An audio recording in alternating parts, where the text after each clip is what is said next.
Bismillahirrahmanirrahim. Assalamualaikum warahmatullahi wabarakatuh. Innal hamdalillah, syukur kita kepada Allah SWT kerana masih lagi diberikan kesihatan kepada kita, alhamdulillah ya. Amba berharap ramai di antara yang mendengar podcast melalui YouTube ataupun melalui podcast channel yang lain yang mendengar apa yang amba akan perkatakan ini masih lagi diberikan kesihatan oleh Allah, masih lagi dilindungi oleh Allah SWT daripada jangkitan virus coronavirus ataupun COVID-19. Sama-samalah kita terus doakan semoga semua di antara kita dan juga ahli keluarga kita, sanak saudara kita, jiran-jiran kita dan seluruh rakyat Malaysia dilindungi yang masih belum terkena jangkitan. Kita doakan semoga mereka dilindungi daripada terkena jangkitan tersebut, insya-Allah. Amin amin ya rabbal alamin. Walau macam mana pun, bagi mereka yang telah pun dijangkiti, sama-sama kita doakan juga untuk mereka diberikan kesembuhan seperti sedia kala. Walaupun seperti mana yang kita tahu masih lagi tidak ada vaksin untuk menyembuhkan penyakit ataupun mendeaktifkan ataupun menyahkan virus tersebut, tetapi insya-Allah sama-sama kita doakan semoga Allah memberikan kesembuhan, kerana kesembuhan itu semuanya adalah dengan kuasa Allah, dengan izin Allah walaupun vaksin akan ditemui, kalau Allah tak izinkan ianya sembuh, maka ia tak akan sembuh. Itu kita kena pegang betul-betul itu adalah akidah kita, sebab segala-galanya di atas keizinan Allah, di atas kehendak Allah insya-Allah. Baik, alhamdulillah, oleh kerana kita masih lagi diberikan kesempatan oleh Allah, diberikan kesihatan oleh Allah, sama-samalah kita kekalkan. Kita kekalkan dengan mematuhi apa yang telah dibuat oleh kerajaan kita ketika ini, iaitu tentang perintah kawalan pergerakan.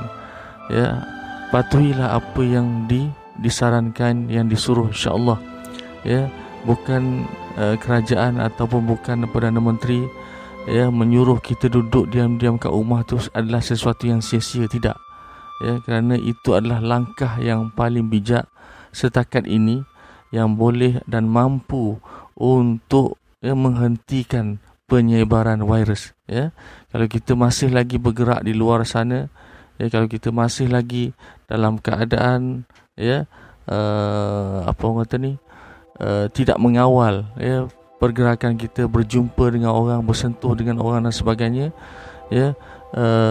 possibility, kemungkinan untuk kita menjadi penyebar terhadap virus tersebut masih lagi tinggi. Jadi itu yang kita nak elakkan, dan itulah yang sebenarnya langkah yang kerajaan ambil ini, memperkenalkan perintah kawalan pergerakan ini adalah semata-mata untuk untuk membendung penyebaran virus itu kepada orang lain, kepada orang yang sihat, masih sihat seperti kita, insya-Allah. Dan kita doakan semoga kita terus sihat, insya-Allah. Amin ya rabbal alamin. Dan hari ini kalau ikutkan 20 hari bulan Mac 2020 adalah hari yang ketiga di mana kita berada dalam hari ketiga perintah kawalan pergerakan, yang mana mengikut sumber yang dikongsikan oleh Perdana Menteri kita sendiri melalui perutusan ataupun sidang media, begitu juga dengan maklumat yang dikongsikan oleh yang berbahagia Menteri Kesihatan kita siang tadi pada 19 hari bulan siang tadi 19 hari bulan 3 2020 kes telah bertambah sekarang ni kes positif adalah sejumlah 900 kes, kalau dibandingkan dengan semalam hanya 790 kes. Jadi ini telah menunjukkan bahawa adanya peningkatan. Ini adalah mungkin juga perikutan melalui statistik yang telah dibuat. Hanya 60% saja daripada rakyat Malaysia yang mematuhi perintah kawalan pergerakan ini. Ini yang mengecewakan. ya. Amba secara personal pun tak faham kenapa susah sangat ya untuk kita faham apa yang sedang dilakukan oleh kerajaan, ya. Semata-mata adalah untuk mengelakkan kita daripada ya dikena ataupun terkena jangkitan penyakit yang berbahaya dan wabak. Ini bukan adalah penyakit biasa yang mana batuk, demam, sesemua biasa, tidak, ya. Ini telah pun menular ke seluruh dunia, bahkan negara-negara besar, ya, seperti China sendiri, ya. Memang lumpuh selumpuh-lumpuhnya disebabkan oleh serangan penyakit ini, ya. Kemudian juga di negara-negara lain pun dah terbukti, dan penularan virus ini memang sedang giat berlaku di seluruh dunia, dan tak silap amba dah pun menjangkau melibatkan 140 negara, ya, di dunia.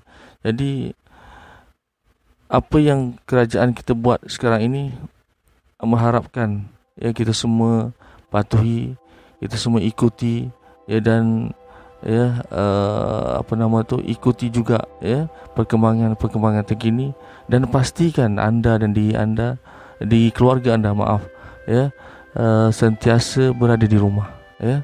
Tak perlu untuk keluar daripada rumah, tak perlu untuk beriadah dan sebagainya. Kalau nak beriadah, nak bersenam ke, boleh bersenam dalam rumah dengan ahli keluarga, ya. Lari setempat, ya, contohnya, buatlah sampai berjam-jam pun tak ada masalah, asalkan yang keluar daripada rumah. Dan kalau ada keperluan untuk mendapatkan bahan makanan dan keperluan harian,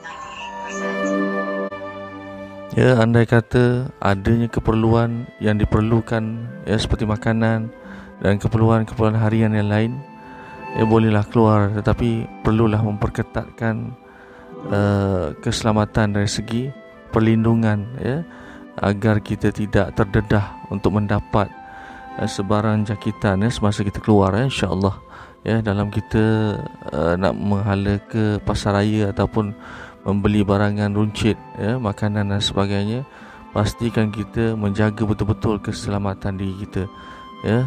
Jangan lupa mengenakan atau memakai penutup mulut dan hidung, ya. Kemudian gunakanlah, ya, sarung tangan, ya, untuk mengambil barangan-barangan dan sebagainya.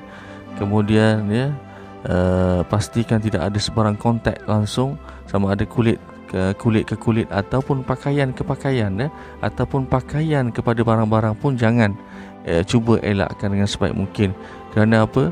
Kerana virus ini bukan hanya berada pada orang, malahan pada barang-barang, ya, juga menjadi tempat di mana, ya, virus ini berada, ya, yang mana akan menjangkiti orang yang menyentuhnya bila-bila masa saja. Jadi oleh yang demikian, kita kena ambil preventive action, ataupun kita kena kena tingkatkan keselamatan untuk diri kita dan juga untuk ahli keluarga kita, ya. Dan apabila kita dah sampai ke rumah contohnya, ya, jangan terus mendakap ataupun menyentuh ahli keluarga, tetapi terus pergi ke bilik air, ya, untuk mandi, dan pakaian-pakaian yang kita pakai terus kita basuh, insya-Allah, ya, masuk ke dalam mesin basuh dan dibasuh. Itu adalah langkah-langkah yang selamat yang boleh kita ambil untuk mengelak daripada anak-anak kita pula atau diri kita terdedah kepada jangkitan coronavirus ini, ya, insya-Allah. Dan barang-barang yang kita beli pula, ya, perlu juga untuk kita basuh dahulu, ya. Kita sabunkan dahulu, insya-Allah. Semoga dengan cara itu kuman-kuman yang mungkin ada, ya, pada barangan tersebut, ya, dapat deaktifkan, ya. Seperti mana yang kita maklumkan, kita tahu, ya, yang dimaklumkan oleh ramai pihak, ya, banyak pihak memaklumkan bahawa di antara, ya, cara untuk mematikan ataupun deactivate, ya, cara untuk deactivate kuman virus tersebut adalah melalui menggunakan sanitizer dan juga sabun, ya, insya-Allah. Jadi sama-samalah, ya, kita amalkan cara hidup yang lebih sihat dan juga memperketatkan lagi, ya, keselamatan diri kita dan keluarga kita apabila berhadapan dengan barang-barang ataupun apabila kita keluar ya untuk mendapatkan keperluan harian dan sebagainya, insya-Allah. Semoga dengan cara itu ya hari yang ketiga nanti ataupun hari inilah ya petang atau siang nanti kita harapkan ada pengumuman yang lebih baik ya. Maksudnya di sini diharapkan jumlah 900 tersebut tidak meningkat ya. Cukuplah setakat itu, dan diharapkan dari sehari ke sehari ianya akan menurun dan jumlah mereka yang sembuh juga akan bertambah, insya-Allah. Sama-sama kita doakan ya, kerana doa itu adalah senjata kita orang Islam. Jadi kita gunakan sebaik mungkin ya. Kalau insya-Allah ya, kalau seluruh orang Islam ya di dalam negara kita di Malaysia ini mendoakan ya perkara yang sama, memohon kepada Allah, insya-Allah ya, Allah Taala tidak akan menghampakan doa kita, insya-Allah. Baik, sekadar itu saja dahulu untuk perkongsian hamba kali ini.